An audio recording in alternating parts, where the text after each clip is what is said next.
একদিকে এক অদম্য সেনাবাহিনী আর অন্যদিকে এক ঝাঁক পাখি।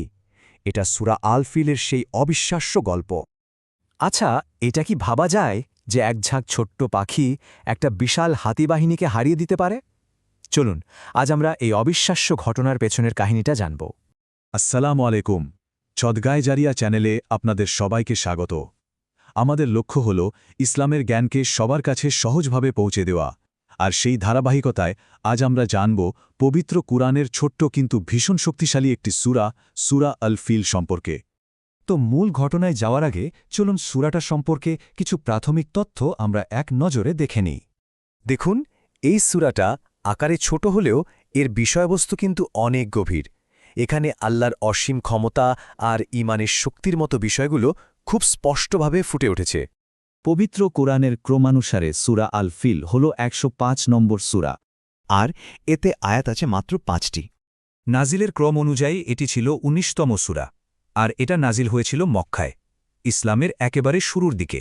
সূরাটার নাম হল আল ফিল। ফিল এই আরবি শব্দটার মানে হল হাতি, আর এই নামটা এসেছে সরাসরি সেই বিখ্যাত ঘটনা থেকে যেখানে কাবা ধ্বংস করার জন্য একটা বিশাল হাতির বাহিনী ব্যবহার করা হয়েছিল। আচ্ছা, চলুন এবার আমরা সেই সময়ে ফিরে যাই, জেনে নিই ঠিক কী এমন ষড়যন্ত্র হয়েছিল পবিত্র কাবাকে ঘিরে। এই গল্পের মূল খলনায়ক ছিল আব্রাহা, ইয়েমেনের তৎকালীন গভর্নর। তার একটা বড় ইচ্ছে ছিল মানুষ যেন মক্কার কাবার দিকে না গিয়ে তার বানানো এক বিশাল গির্জার দিকে যায়। আর এই উদ্দেশ্যটা পূরণ করার জন্য সে কি করল? সে প্রায় ৬০,০০০ সৈন্যের এক বিশাল বাহিনী তৈরি করল। আর সেই বাহিনীর সবচেয়ে বড় শক্তি ছিল যুদ্ধ প্রশিক্ষিত হাতি, যা তখনকার দিনে ছিল এক ভয়ঙ্কর ব্যাপার। তাদের একটাই লক্ষ্য ছিল কাবা শরীফকে মাটির সাথে মিশিয়ে দেওয়া। ভাবুন একবার, এমন বিশাল এক বাহিনীর সামনে দাঁড়িয়ে কাবার তত্ত্বাবধায়ক আমাদের নবীর সাহাবাসের দাদা আব্দুল মুত্তালিব কি বলেছিলেন।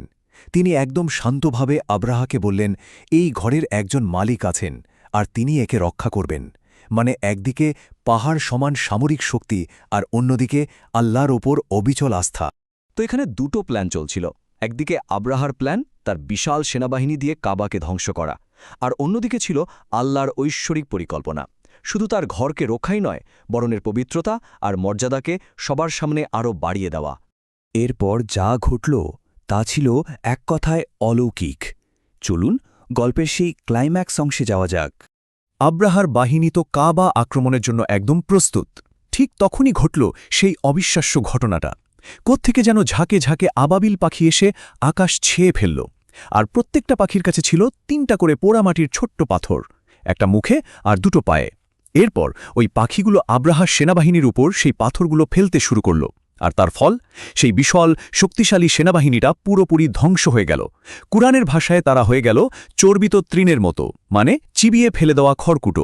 এই ঘটনা থেকে সূরাটির মূল থিমগুলো কিন্তু পরিষ্কার বোঝা যায়। প্রথমত, আল্লাহ আগ্রাসীদের সাথে কেমন আচরণ করেন। দ্বিতীয়ত, তার ক্ষমতা কতটা অসীম। আর সবশেষে অহংকারী বাহিনীর করুণ পরিণতি। পুরো ঘটনাটাই ছিল আল্লাহর ক্ষমতার এক জ্বলজ্বন্ত প্রমাণ। তো এই ঐতিহাসিক ঘটনা থেকে আমাদের জন্য কি শিক্ষা রয়েছে? চলুন সেই বিষয়গুলো একটু গুছিয়ে নেওয়া যাক। যখনই আমরা এই ঘটনাটা মনে করি, এটা আমাদের ঈমানকে আরও মজবুত করে তোলে।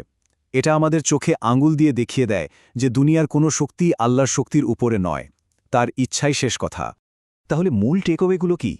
১. আল্লাহর শক্তি যে কোনো জাগতিক বা সামরিক শক্তির চেয়ে অনেক বড়।